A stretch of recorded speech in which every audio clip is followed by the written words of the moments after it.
మీలో ఎవడో ఒకడు ఎన్సీబీ లీక్ చేయడం వల్ల మనకి ఇన్ని సమస్యలు. ఈ నేలలో ఎప్పుడైనా ఇలా జరిగిందో చెప్పు. నా గురించి ఆలోచించు. మీరు చేసేది చిన్న విషయమా?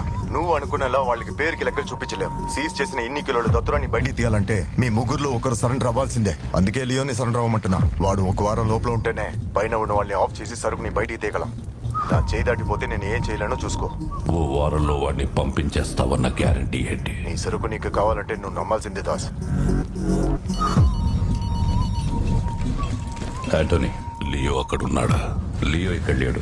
వాడే కదా బార్డర్ క్రాస్ చేసి సరుకు తీసుకెళ్తానని చెప్పాడు. ఆ చెక్ పోస్ట్ దగ్గరే ఉండొచ్చు. ఎవరితోనో ఆడుకుంటూ ఉంటాడు.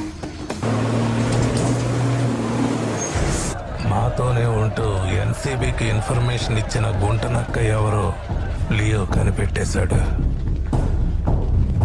క్యాబే చెప్పలియో, ఎలాంటి సమస్యనే ఎందుకురా బండాపి మాట్లాడడం? వేల కిలోల సరుకుని దారిలో ఆపి జనాన్ని పోగేసి పంచాయతీ పెట్టావు. ఎవరు మా పంచాయతీ పెట్టింది? వెళ్ళి డానియల్ అడుగు. వాడే ఏం చెప్పినా వెళ్ళి లియోన్ రమ్మను. నాకు సెటిల్ చేయాల్సింది చాలా ఉంది. వాడు ఇక్కడికి రాకపోతే సరుకు ఒక్కడికి కూడా కలదని పెద్ద పోటుగడ్లా నన్నే బెదిరిస్తున్నాడు. అలాంటి వాడిని నువ్వు ఫ్రెండ్ అని నెత్తికెక్కించుకుంటున్నావు. ఎక్కడ రావాడు?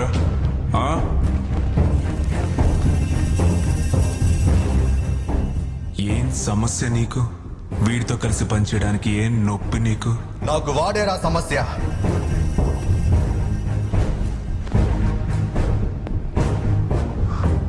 నిన్న నేనున్న చోట ఈరోజు వీడున్నాడు. ఇలాంటి నేను పని చేయలేను. కాదు, పని చేసి తీరాలంటే సరుకుని ఆపుతాను. నేనేంటో చూపిస్తాను.